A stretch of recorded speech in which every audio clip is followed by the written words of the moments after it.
The world is burning, not just in flames, but in truth, burning in silence, in injustice, in betrayal.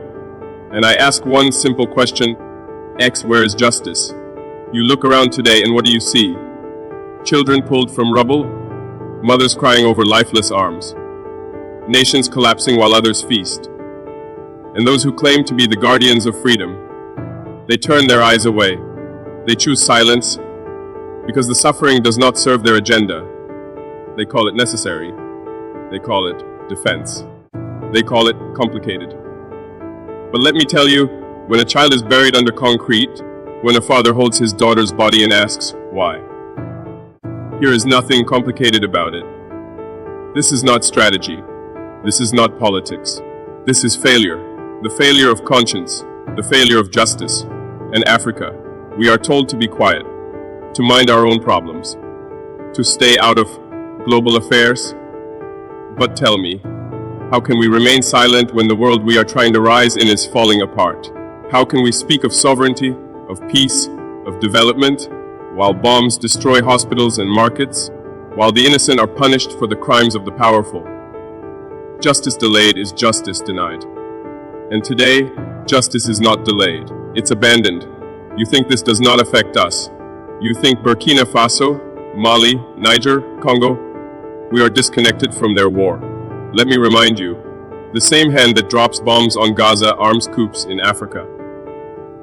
The same powers that speak of freedom control our economies, poison our politics, and loot our resources. This is not about borders, this is about power. And power unchecked is a disease.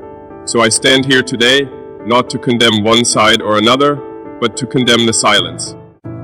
To condemn the blindness of a world that sees only what it wants to see. Where is the justice for the mothers of Sudan?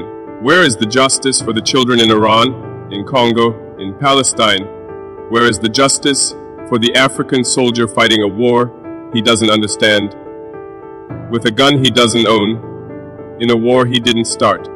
I say this with no apology. Africa's silence is over. We will not beg for justice. We will demand it. We will build it. We will be it. Our history is not one of submission. It is one of resistance. And that fire still burns. In our youth, in our elders, in every voice that dares to speak truth. They fear a united Africa, because a united Africa does not kneel. A united Africa does not forget. A united Africa speaks, and when it speaks, it shakes the world.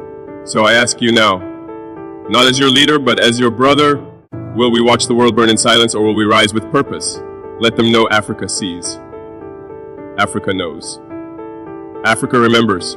And when history writes this chapter, let it say Africa stood. Africa spoke. And justice began again. Ibrahim Traoré,